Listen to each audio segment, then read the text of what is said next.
Bismillahirrahmanirrahim. Assalamualaikum warahmatullahi wabarakatuh. Alhamdulillahirabbil alamin. Allahumma shalli ala Muhammad wa ala alihi wa ashabi ajma'in. La haula wa la quwwata illa billahil aliyyil azim. Ya ayyuhalladzina amanu taqullaha wa qulu qawlan sadida yuslih lakum a'malakum wa yaghfir lakum dhunubakum. Wa may yuti'illaha wa rasulahu faqad faza fawzan 'azima. Qala Rasulullah sallallahu alaihi wasallam, innama bu'istu liutammima makarimal akhlaq. Bismillah, alhamdulillah, para jamaah salat subuh rahimani rahimakumullah. Mugi-mugi duduknya kita di majelis ini diridhai Allah Subhanahu wa taala. Pulangnya dari sini pun diridhai oleh Allah, bertambah kualitas takwa. Dan semoga Allah mudahkan urusan dunia kita dalam kebaikan sehingga bisa menjadi bekal untuk akhirat nanti. Amin ya rabbal alamin. Itu kok di depan ada freezer besar gitu. Baru Pak gitu. Freezer itu. Oh. Sewat. Jadi dalamnya masih ada daging. Oh, ya. Oh, masya Allah. Ya, alhamdulillah. Hebat banget. Saya pikir ada masjid punya freezer untuk sepanjang tahun apa gimana. Alhamdulillah. Tirta maya banget itu loh. Alhamdulillah. Semoga ibadah kurban udhiyah diterima semua sebagai wujud kecintaan kita dengan perintah Allah dan ittiba Nabiullah Muhammad sallallahu alaihi wasallam. Nabiullah Ibrahim alaihissalam, malaikat dan Nabi Ismail alaihissalam. Insyaallah kurbannya betul-betul menjadi bekal ya. Kemarin yang belum sempat semoga diberikan kesempatan di tahun yang akan datang ya. Tetapi kemarin kesimpulan yang paling mantap itu ya, kita semua ini adalah Nabi Ibrahim alaihissalam ya. Dari sisi hikmah ya. Kalau dalam Al-Quran disebut peristiwa dan nama yang sangat jelas ya, lalu ada pelajaran di dalamnya, maka tidak akan pernah terulang lagi di masa-masa yang akan datang. Contoh kejadian Nabi Ibrahim, walaupun sekarang banyak yang namanya Ibrahim. Nabi Ismail, kami punya adik namanya Ismail, tapi bapak kami nggak berani motong lehernya Ismail. Nggak akan pernah terulang cerita yang ada dalam Al-Quran. Secara khusus disebutkan dengan nama-nama khusus dan ada cerita ibrah di dalamnya. Lalu peristiwa Maryam, Isa binti Maryam ya. Jadi spesial, tidak masuk akal, tetapi itu kejadian khusus yang diberikan kepada Maryam dan Nabi Isa alaihissalam. Sekarang katakanlah ada nama Maryam, nggak mungkin dia bisa melahirkan anak tanpa bapak.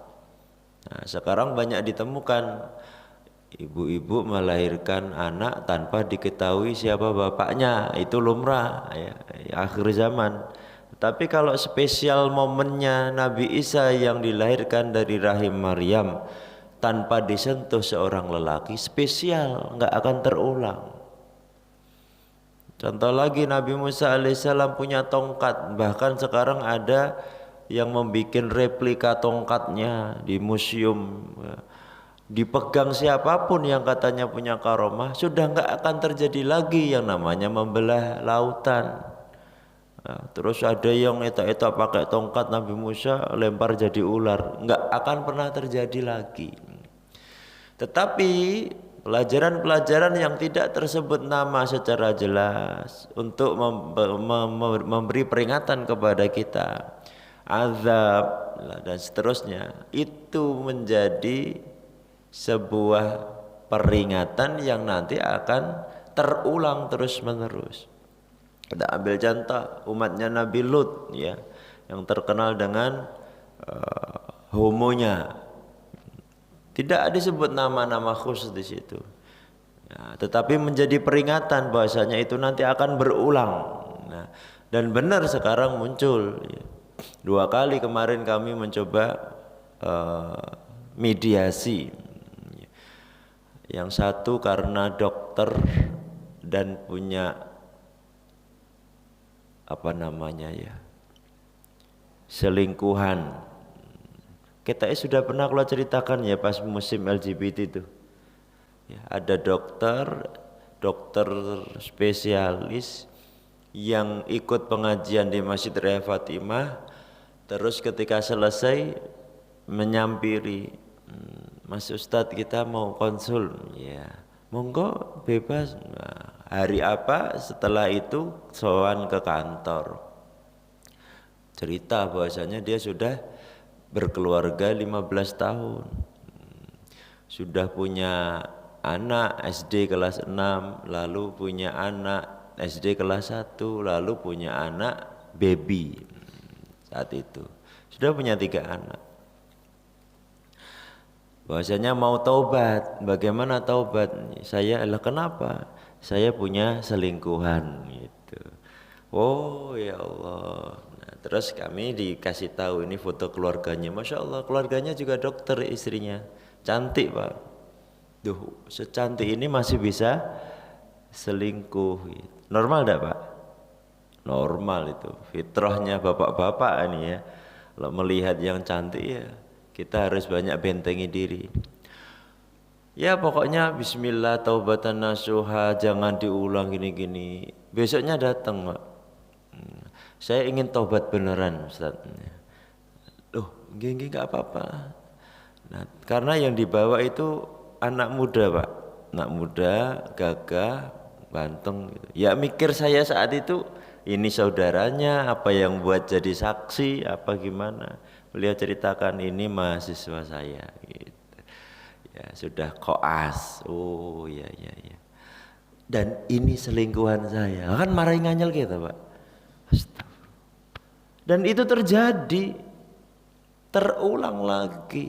Dan sekarang banyak banget yang kayak gitu. Jadi kalau bapak-bapak, ibu-ibu melihat di mal-mal laki-laki ganteng-ganteng, gagah kok cekelan tangan ya, eskalator bareng munggah.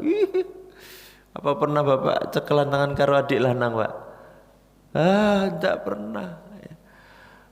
Kami gonceng ke adik sepupu di turunan Mojosongo terus geronjalan kelet rasane wis mundur Dik gitu. Apalagi yang sekarang mesra laki itu suudzon banget nih, enggak bisa husnudzon kula. Dah hati-hati sekali perkara itu dan muncul lagi gitu. Muncul lagi seperti yang diterangkan dalam Al-Qur'anul Karim. Nah Bapak Ibu jamaah rahimani rahimakumullah, perkara pengorbanan kemarin yang setelah kita lakukan di bulan Dzulhijjah bisa menjadi pelajaran berarti bahwasanya kita semua ini adalah Ibrahim masa kini yang dititipkan oleh Allah Subhanahu wa taala, Ismail masa kini. Dan Ismailnya itu tidak sekedar manusia saja sekarang. Nah, punya anak laki-laki Masya Allah ya. Nah, itu titipan Allah dan suatu saat bisa diambil lagi oleh Allah. Siapa Ismail kita? Ya harta yang kita cintai. Nah, semua butuh pengorbanan. Jadi ketika diterangkan tentang fasalli li rabbika wanhar dalam surah Al-Kautsar. Ini kan surah masyhur ya. Insyaallah surah yang dicintai oleh kita, paling dihafalkan kan Al-Kautsar. Inna a'tainakal kautsar. Nah, ini kita ulang sebentar. Bahwasanya Rasulullah SAW surah ini khusus diberikan kepada Nabi Muhammad SAW. Bahwasanya Nabi kita Nabi Muhammad SAW itu mendapatkan kenikmatan ya, Al-Kautsar. Yang pertama diterangkan Kautsar ini secara fisik dalam wujud telaga atau sungai atau tempat naungannya khusus Rasulullah yang diberikan Allah di surga ya, Telaga Kautsar khusus untuk Nabi Muhammad SAW. Berarti kan kalau dihadiahkan sungai telaga yang bernama Kautsar adanya di surga, otomatis kan Rasulullah sudah dijamin masuk surga. Maka kata Allah, fasalli, salatlah ya Muhammad, wanhar, dan berkurbanlah. Dari sisi ini salat di sini adalah semua salat. Ini versi yang pertama ya. Salat, semua ibadah itu butuh yang namanya pengorbanan. Bapak Ibu ini sampai ke Masjid At-Taqwa ini Raudah ini, kalau nggak ada pengorbanan nggak sampai sini. Ngantuk, termasuk meninggalkan kantuk untuk ke sini itu pengorbanan. Jalan kaki dari rumah ke sini itu masuk bagian dari pengorbanan. Apalagi sesuatu yang membuat kita harus meninggalkan kecintaan pada dunia, itu pengorbanan betul. Maka syafarnya Bapak Ibu sampai ke masjid ini tadi, jalan kaki dari rumah ke sini itu Masya Allah berkah sekali. Apalagi kalau sudah wudhu dari rumah sampai ke masjid, setiap langkah jalan kaki kita ke sini itu pahalanya Masya Allah. Syafar yang pertama adalah syafar yang diridai Allah, sepanjang perjalanannya zikir dan doanya dikabulkan, orang yang menuntut ilmu. Satu ya, kemanapun. Yang kedua, syafar untuk mengikat tali silaturahim. Kalau dari orang tuanya sudah hampir putus atau jarang, orang tua kita sudah meninggal dunia, kita masih punya Pak D, Pak Ale dan seterusnya, menyambung tali silaturahim yang kita bikin itu, syafarnya insya Allah berkah. Banyak zikir dan doa kepada Allah Subhanahu wa taala. Terus syafar kemana? Syafar yang dicintai Rasulullah SAW. Ziarah yang disunahkan beliau ke 3 masjid. Masjid Nabawi, Masjidil Haram, dan Masjidil Aqsa, Baitul Maqdis. Satu lagi, syafar dalam mencari nafkah untuk keluarga.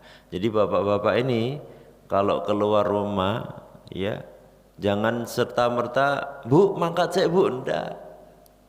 Nikmati itu sebagai keluar syafar. Barang siapa yang syafar termasuk untuk memenuhi kebutuhan keluarganya, itu di tengah-tengah perjalanan mencari nafkah itu kok meninggal dunia, ya, sakit, kecelakaan, insya Allah menjadi amalan yang utama di sisi Allah. Dan amalan yang utama di sisi Allah itu syuhada, syahid kita sebut. Seperti amalan tanggal 1 sampai 10 Dzulhijjah kemarin. Ini sudah tanggal berapa Dzulhijjah, Pak? Ada yang 14, ada yang 13.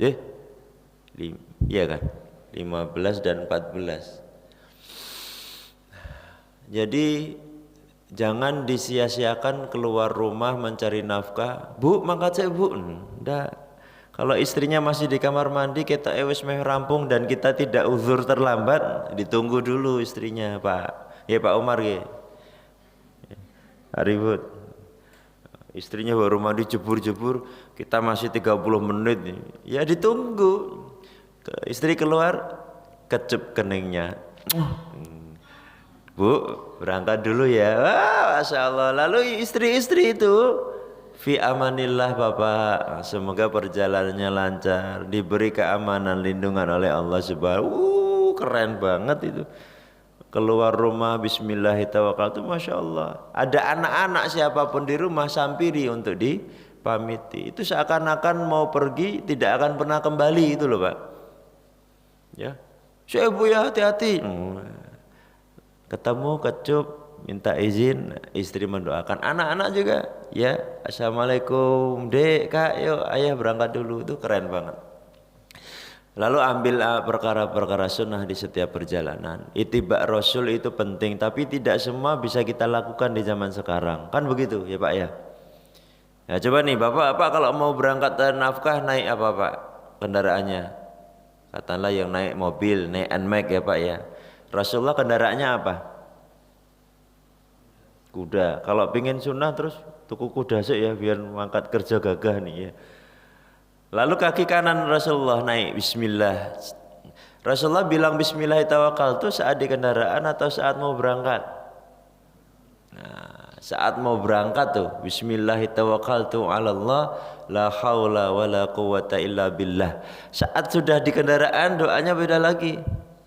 Nah, betul. Subhanalladzi sakhkhara lana hadza wa ma kunna lahu muqrinin wa inna ila rabbina lamunqalibun. Itu kendaraan Nabi, ya, kudanya berjalan beberapa langkah saja Rasulullah langsung bilang bismillahi awwal wa akhir. Wah, serba sip banget. Kaki kanan naik. Kalau onta atau kuda komando, ya, yang pakai pelana, maka kaki kiri beliau ancang-ancang dulu baru kaki kanan naik. Nah, sehingga dari riwayat itu kita ambil hikmah, Rasulullah setiap melakukan sesuatu menggunakan sebelah kanannya terlebih dahulu, kecuali beberapa hal. Seperti mungkin ada nih riwayat tentang potong kuku, wallahu a'lam bishawab, ya, atau masuk kamar mandi. Nah, itu disunahkan bukan kanan dulu, kaki kiri. Ya.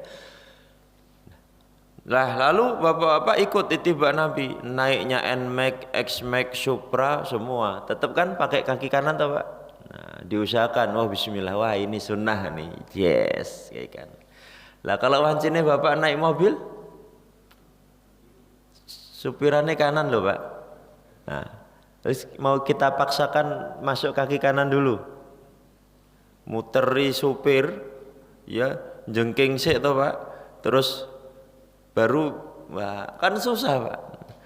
Apa harus nunggu Pak Umar beli Mercy yang terbitan Jerman bukaan kiri, wah, bismillah kaki kanan masuk. Tidak semuanya bisa diterapkan di zaman sekarang, tetapi kita berusaha untuk mengikuti sunnah-sunnah Rasulullah Shallallahu Alaihi Wasallam. Nah, jadi keluar rumah safar dinikmati, masya Allah. Dan ini pekan-pekan safar ini, Solo macet sekali ya.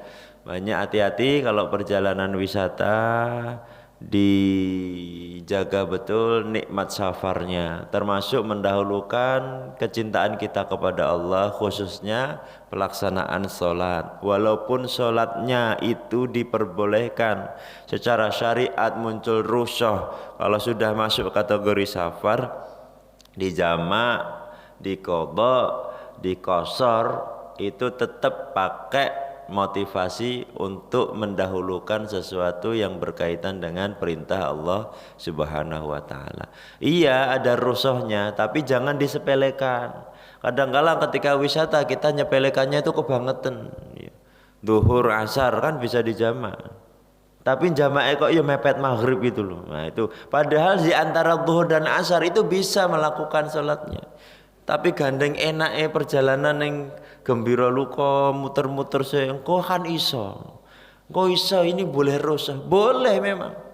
Tapi kalau bisa dilakukan segera. Jangan ambil yang engko jam 5 iki jek iso duhur ngasar di jamak takhir gitu. Maghrib isya juga demikian. Nah, ada kemudahan diambil dan Allah cinta ketika kita mengambil rukhsah. Ya, cuma jangan disepelekan tentang cara pengambilan rukhsahnya. Monggo ini banyak kegiatan safar, moga-moga bisa berjalan dengan sebaik-baiknya. Lanjut, nah, pelajaran kemarin tentang udhiyah itu menjadi simbol kita untuk meninggalkan kecintaan terhadap dunia. Ya. Ya, di saat kita butuh ternyata kita belikan untuk kambing. Ya. Kalau sebagian mazhab, Ustadz, saya ada yang ingat enggak? Mazhab mana yang mewajibkan setiap tahun bagi yang mampu? Kalau enggak Maliki, Hambali. Ustadz, ribut.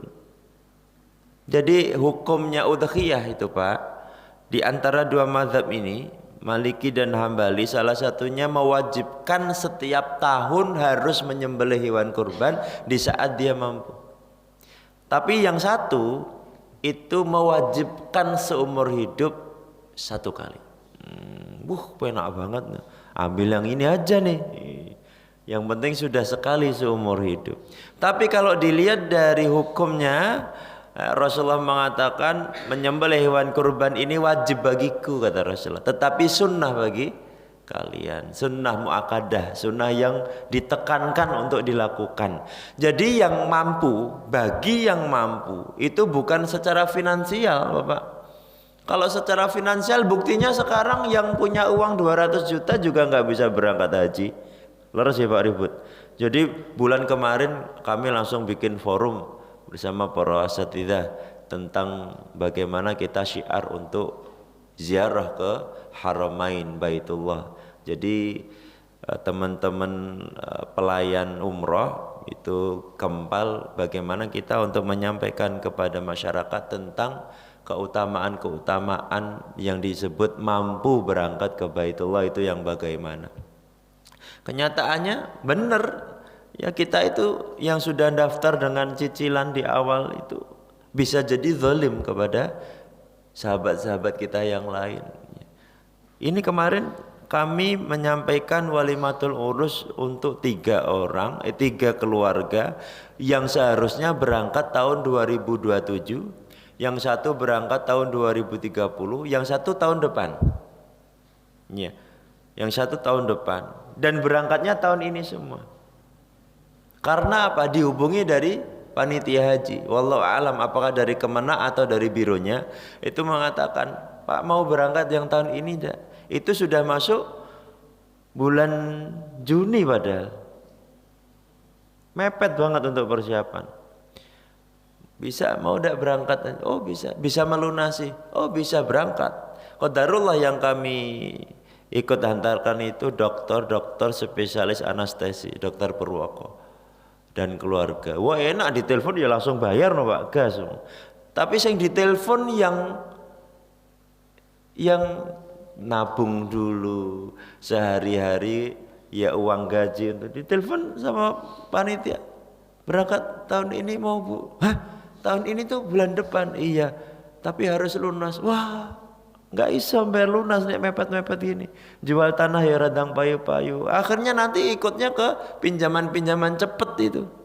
Pinjaman cepet rata-rata ambu-ambu RIBA itu tadi. Gas. Tuku motornya ya Allah, ya. Stoknya habis loh Pak, kita beli motor kemarin. Stok tunai maksudnya. Jadi kita disuruh uangnya disimpan aja Pak, DP dibayar minim setahun nggak apa-apa, bisa buat modal lagi loh. Wong kita punya uang tunai ya disuruh utang. Udah pendidikan muamalah kita udah ya dengan perbankan itu. Jadi wallahu alam bisawab. Jadi perkara bagi yang mampu itu digarisbawahi sekarang tidak finansial. Rukun Islam, syahadat insyaallah bisa semua ya Pak. Asyhadu an la ilaha illallah wa asyhadu anna Muhammadar Rasulullah. Sekarang bisa. Wallahu a'lam saat sakaratul maut kita doa husnul khotimah. Hati-hati yuk, la ilaha illallah insyaallah masuk surga. Iya sekarang masih sadar Pak. Ketika sakaratul maut yang berwenang siapa? Fisik kita sudah nggak bisa apa-apa. Yang berwenang yang nalkin tuh malahan. Ya disuruh la ilaha illallah Pak, ayo Pak la ilaha illallah, malah golek mawar ya. Loh enti mawar. Wah, dikira bunga mawar ternyata nama ibu-ibu. Istrinya bingung, ini mawar siapa toh Pak? Wah ketahuan ternyata selingkuhan. Jadi yang di dunia ini yang dicintai muncul itu saat sakaratul maut. Nah yang kita cintai apa? Kalau yang kita cintai kalimat thayyibah, biasakan itu. Yang sepele aja lah Pak. Kesandung itu masih astagfirullah, innalillah. Bagi yang kesandung masih aduh biung, asam kecut, hati-hati itu. Lisan susah nanti kalau sakaratul maut mengucapkan kalimat thayyibah. Badalah lo, kaget masih. Jadi kalau sudah refleks, ya, lisan itu terbiasa ngomong kalimat thayyibah, ya insya Allah seperti itulah yang dimaksud dengan sakaratul maut yang mudah untuk selain amalan-amalan ibadahnya kita biasakan fisik kita untuk zikrullah, terutama lisan. Nah, lanjut lagi tadi sampai mana Pak? Apa? Oh iya syahadat. Yang kedua sholat. Yang ketiga zakat. Boleh puasa dulu, tinggal dari riwayat mana nih? Zakat, puasa, 5, haji.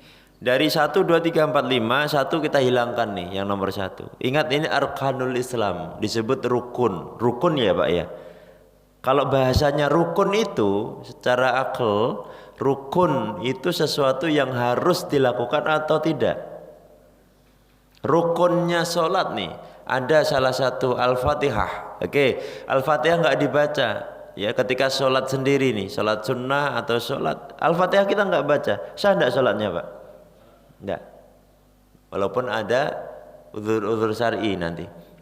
Jadi kalau rukunnya enggak dilakukan, enggak sah sholatnya. Nah kalau ini disebut rukun Islam, berlaku untuk siapa? Untuk umat Islam kan Pak? Jadi kata bagi yang mampu itu kita masukkan untuk semua rukun sebenarnya. Buktinya apa? Buktinya sholat subuh hukumnya wajib Pak. Dan semua orang Islam tahu sholat subuh hukumnya wajib. Dan 4 sholat fardu lainnya wajib. Tetapi kenapa banyak yang nggak melakukan? Yang KTP-KTP-nya Islam. Ataupun yang melakukan masih menyepelekan. Sholat subuhnya masih waktu duha. Tangi-tangi wis padang, ijek sholat subuh.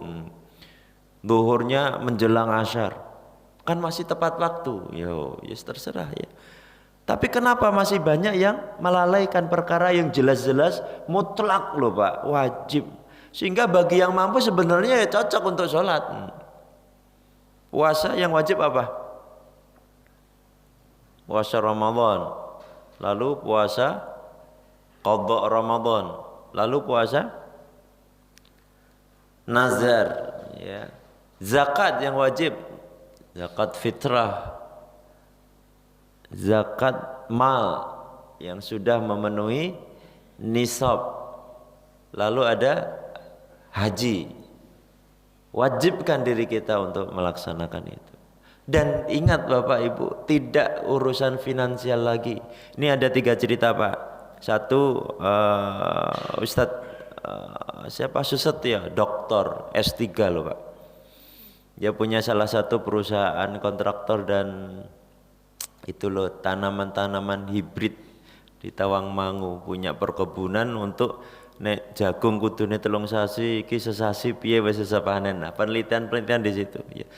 Jagung kudune isine gur 100 bulir ini bisa 200 kali panen bisa. Nah, itu sudah nyaman di Solo, anaknya 3, Masya Allah sudah kaya. Itu tiba-tiba cerita bahwasanya pekan depan mau tindak ke Jepang Pak. Dek aku besok insya Allah nih Jepang. Wah piknik nah, ya ngelamar gawean. Ya Allah sudah nikmat di sini, kenapa harus cari kerjaan di sana? Saya ingin cari pengalaman. 2 anak istri gimana? Ayo insya Allah paham. Kami ambil dalil-dalil bahwasanya orang yang mencari nafkah jauh-jauhan dan seterusnya LDR aku banyak ini aman insya Allah anak istri. Tak pikir ya mikir ya Pak ya. Ternyata besoknya sudah izin. Dia aku seneng Jakarta guys. Insya Allah terbang ke Jakarta. Tenan berangkat ya Allah. Wis rasanya itu sudah siap, sudah semuanya sudah lengkap. Tahun depannya berarti tahun sebelum setelah pandemi berarti tahun 2000 berapa? Tahun depannya anak-anaknya dan istrinya diajak ke Jepang, Pak. Padahal anaknya yang nomor 2 itu sedang kelas 5 di Al-Azhar. Sakit banget, kurang setahun loh. Sudah nggak usah diajak, wis di Solo aja. Ndak sekolah di sini api-api.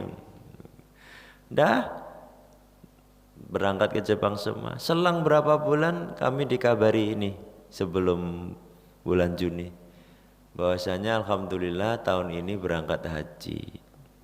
Ternyata dolanan yang Jepang itu cari relasi channel bagaimana warga negara asing jadi karyawan pekerja di situ lalu bisa berangkat haji dari Jepang. Ini bukan perkara finansial lagi karena dia beli furoda bisa berangkat.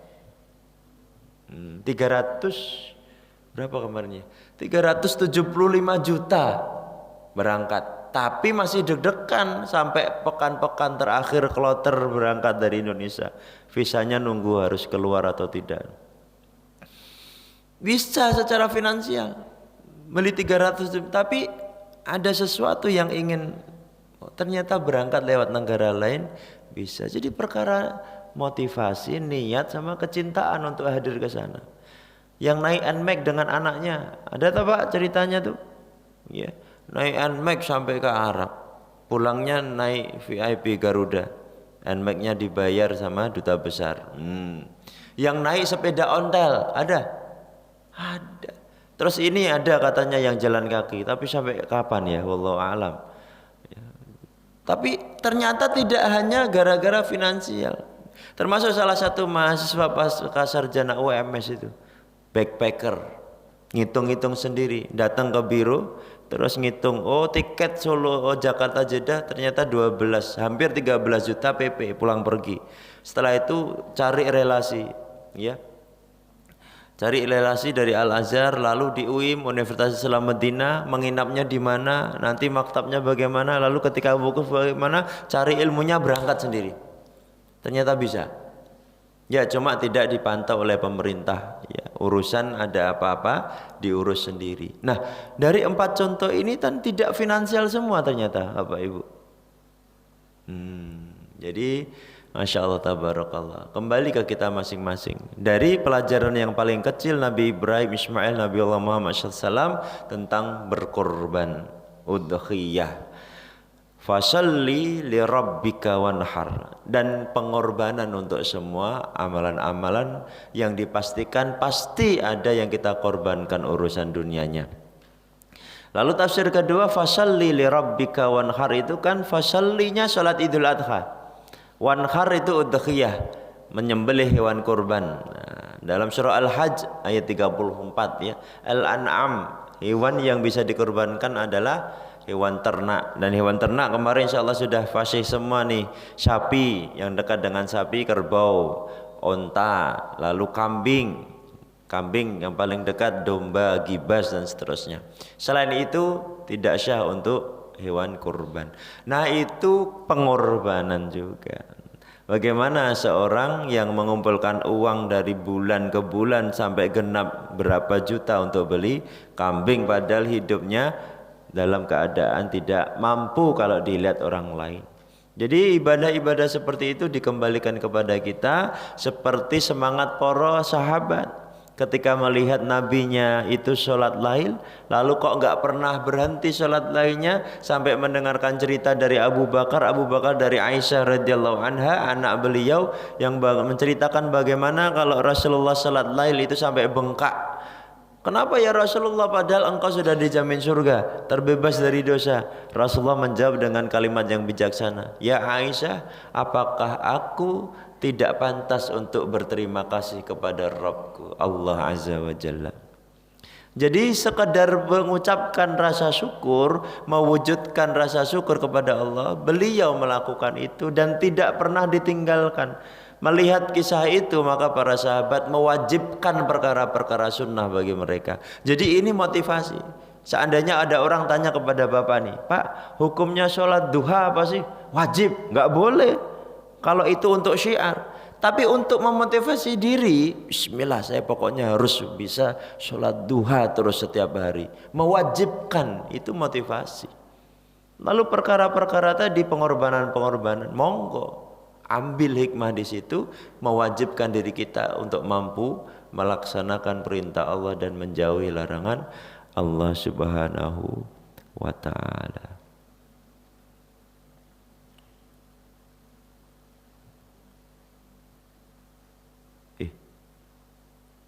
Saya sudah dipanggil ya? Oh, enggak pakai kuping, Pak, ya Allah.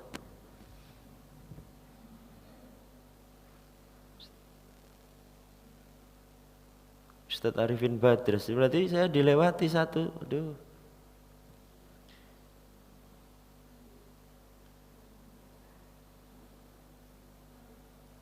Doakan ya Bapak Ibu, kalau lolos ini bisa dapat beasiswa doktoral. Cari yang gratisan ini.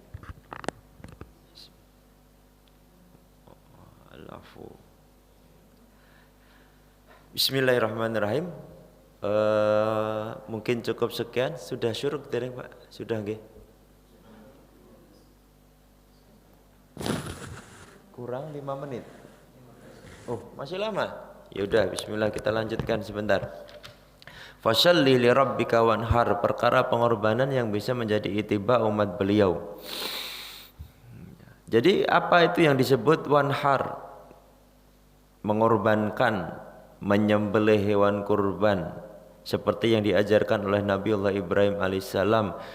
Tapi ini sebuah kisah di mana Nabi Ibrahim alaihissalam diberi ujian yang paling tinggi dari Allah Azza wa Jalla, sehingga ada kebimbangan dari beliau apakah betul ini perintah dari Allah Subhanahu wa taala atau bukan.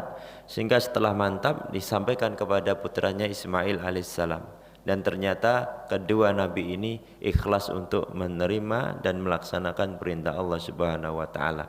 Catatan kaki sedikit tentang Nabi Ibrahim alaihissalam, bahwasanya ada cerita yang berkaitan dengan pengorbanan beliau pada masa muda. Ini kita evaluasi tentang cerita-cerita yang cukup banyak beredar di komik-komik Nabi, cerita anak-anak yang memberikan redaksi bahwasanya Nabi Ibrahim saat mudanya itu mencari Tuhan, mencari kebenaran siapa yang harus disembah. Ini koreksi besar. Tidak ada seorang nabi itu yang mencari kebenaran. Tetapi nabi itu dipilih oleh Allah langsung dan diberi ilmunya oleh Allah dari malaikat Jibril. Jadi kalau ada cerita-cerita itu Nabi Ibrahim mencari siapa yang harus disembah, akhirnya ketemu bulan hilang. Lalu Nabi mengatakan, wah ini berarti ini bukan sesembahan. Datang matahari lebih besar, lebih terang daripada bulan. Apakah ini yang disebut Tuhan? Ya, sesembahan. Ternyata hilang juga. Bukan, itu tidak ada dalam redaksi kenabian. Ya, walaupun tidak ada niat menyesatkan, tapi tidak pantas kalau kita ceritakan dalam cara atau cerita seperti itu. Karena yang benar Nabi itu memang dipilih oleh Allah secara langsung. Dan dalam riwayatnya bahwasanya Nabi itu kenapa muncul cerita masalah bulan, masalah bintang dan seterusnya, karena saat itu pada zaman Nabi Ibrahim alaihissalam banyak orang-orang yang pinter dari sisi itu, termasuk pinter buat patung, termasuk pinter secara bukan astronomi. Apa itu loh Pak? Pisces, akuarium, perbintangan, astrologi ya, tentang bintang-bintang, bulan dan seterusnya. Dan Nabi Ibrahim alaihissalam membantah perkara-perkara itu. Ya, berdebat dengan umatnya, itu salah, ini salah. Nah, redaksi yang benar seperti itu. Bagaimana Nabi Ibrahim alaihissalam lalu memberikan strategi, teknik untuk mementahkan yang namanya ilmu-ilmu tersebut, termasuk kapak ya. Kalau ini betul ya, kapak yang terakhir diberikan di patung yang paling besar, sehingga ketika ditanya oleh bapaknya, ini pasti ulah kamu? Enggak, pasti itu patung yang paling besar yang merusak semua patung-patung yang ada di sini. Padahal mereka sudah yakin tidak bisa secara fisik patung itu bergerak sendiri saja, nggak bisa. Kenapa disembah? Apa yang bisa diberi manfaat dari sesuatu yang tidak bisa apa-apa. Lalu perdebatan dengan para umat yang ahli perbintangan. Ya, ini.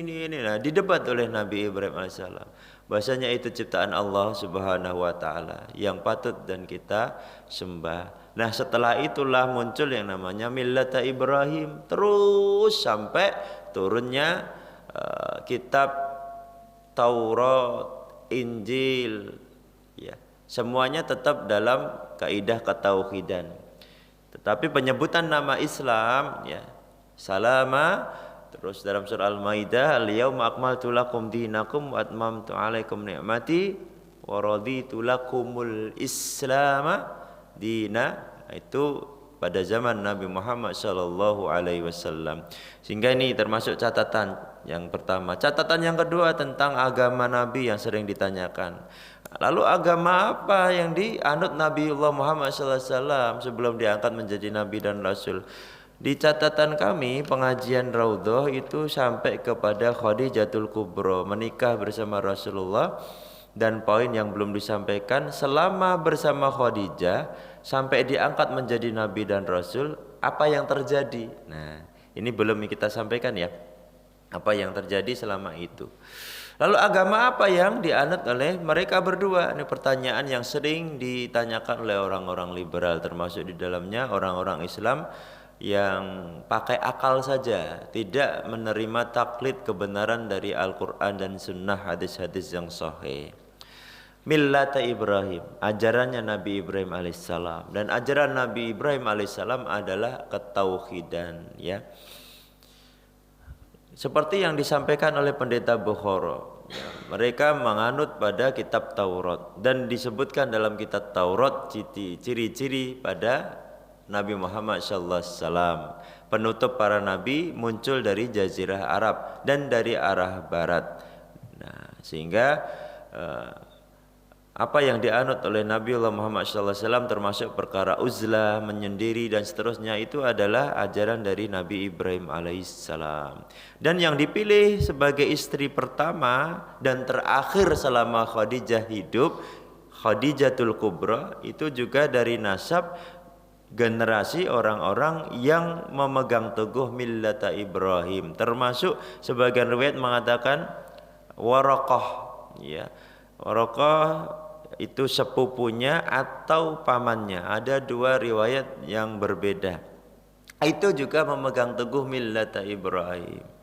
Jadi Bapak Ibu yang dirahmati Allah, insyaallah untuk pertemuan selanjutnya kita akan bahas selama menikah dengan Khadijah binti Khuwailid sampai diangkat menjadi nabi, apakah ada cerita-cerita yang berkaitan dengan nasihat-nasihat Rasulullah Shallallahu Alaihi Wasallam. Sebetulnya banyak riwayat, tetapi tidak banyak disampaikan oleh para ulama, karena ada perbedaan. Ini belum diangkat menjadi nabi, belum diangkat menjadi rasul, sehingga yang disebut sunnah, perilaku yang menjadi ittiba, itu ketika beliau sudah diangkat menjadi nabi dan rasul. Tetapi sedangkan perkara masa kecilnya, masa mudanya, menikahnya, itu sejarah atau tarikh yang bisa diambil ibrah, bukan masuk dalam kategori sunnah. Contoh ketika Nabi kecil itu terkenal tidak suka bertengkar, tidak suka membantah, mengalah, tidak rebutan makanan enak di setiap akhir pekan, ya. Dibuatkan oleh bibinya makanan enak sepekan sekali, sedangkan anak-anaknya Abu Talib setiap enak ingkung, ya, pupu ayam katalah gitu. Padahal tiap harinya soto, sop, tahu, tempe, goreng, wah asin. Tiba-tiba suatu hari digoreng ke bebek, Pak Slamet, enak-enak, rebutan. Kalau Nabi kecil enggak. Nah, ini contoh adab perilaku beliau yang belum diangkat menjadi Nabi dan Rasul. Bagaimana tentang cerita mudanya ketika tidak mau ikut-ikutan acara-acara pesta yang mempertontonkan banyak aurat. Bagaimana Rasulullah meninggalkan Ka'bah yang saat itu banyak dikelilingi oleh berhala. Bagaimana Rasulullah enggak ikut kerja bakti karena saat itu sering tersingkap, ya, paman-pamannya itu menyingkap baju sampai kelihatan pantatnya, mohon maaf. Untuk apa? Jadi alas baju ini diangkat sampai ke atas, nih contoh ini. Terus dialas sampai sini, terus panggulnya untuk mengangkat berat, sehingga bagian itu beliau jijik sehingga meninggalkan pekerjaan itu. Nah, itu hal-hal yang terjadi sebelum diangkat menjadi nabi dan rasul. Termasuk nanti ketika setelah menikah dengan Khadijah binti Khuwailid. Insyaallah pertemuan selanjutnya kita akan bahas 7 poin hikmah yang terjadi sebelum Nabi diangkat menjadi Nabi dan Rasul setelah menikah dengan Khadijah binti Khuwailid. Wallahu a'lam bishawab. Semoga bermanfaat. Mohon maaf jika banyak kesalahan. Bismillahirrahmanirrahim. Allahumma shalli ala Muhammad wa ala alihi wa ashabi ajma'in. Allahumma ighfir lana wa li ikhwanina alladhina sabaquna bil iman. ولا تجعل في قلوبنا غلا للذين آمنوا ربنا إنك رؤوف رحيم اللهم اغفر لنا ولوالدينا وارحمهما كما ربيانا صغارا. Ya Allah, ampunilah dosa-dosa kami dan dosa kedua orang tua kami, serta bahagiakanlah mereka sebagaimana mereka membahagiakan kami sewaktu kami masih kecil. Rabbana hab lana min azwajina wa dhurriyyatina qurrata a'yun waj'alna lil muttaqina imama. Ya Allah, jadikanlah keturunan-keturunan kami menjadi keturunan yang soleh dan solehah, qurrata a'yun, muttaqin, senantiasa menjalankan perintahmu dan meninggalkan laranganmu. Rabbana ighfir lana wa li ikhwanina alladhina sabaquna bil iman wa la taj'al fi qulubina ghillan lil ladzina amanu rabbana innaka raufur rahim. Ya Allah, berikanlah kami kekuatan hati iman kepada semua umat muslim dan mukmin. Berikanlah kami kesatuan hati yang baik. Ya muqallibal qulub, wahai zat yang membolak-balikkan hati, sabit qulubana, tetapkanlah hati kami, sabit qulubana ala dinik, tetapkanlah hati kami dalam jalanmu yang lurus. Allahumma inna nas'aluka ilman nafi'ah. Ya Allah, anugerahkanlah kepada kami ilmu-ilmu yang bermanfaat, wa rizqan tayyibah, dan rezeki yang tayyib, yang halal dari Engkau ya Rabb, wa amalan mutaqabbala, dan amalan-amalan yang Engkau terima. Rabbana atina fid dunya hasanah wa fil akhirati hasanah wa qina adzabannar. Ya Allah, jadikanlah dunia kami dunia penuh kebaikan dan akhirat kami akhirat penuh kebaikan. Tsumma alhamdulillahi rabbil alamin. Kemudian mudahkanlah kami ya Allah untuk senantiasa memuji Engkau Rabbal alamin, Rabb semesta alam. Subhana rabbika rabbil izzati amma yasifun, wassalamun alal mursalin, walhamdulillahi rabbil alamin. Allahumma arhamna bil Qur'an. Wassalamualaikum warahmatullahi wabarakatuh.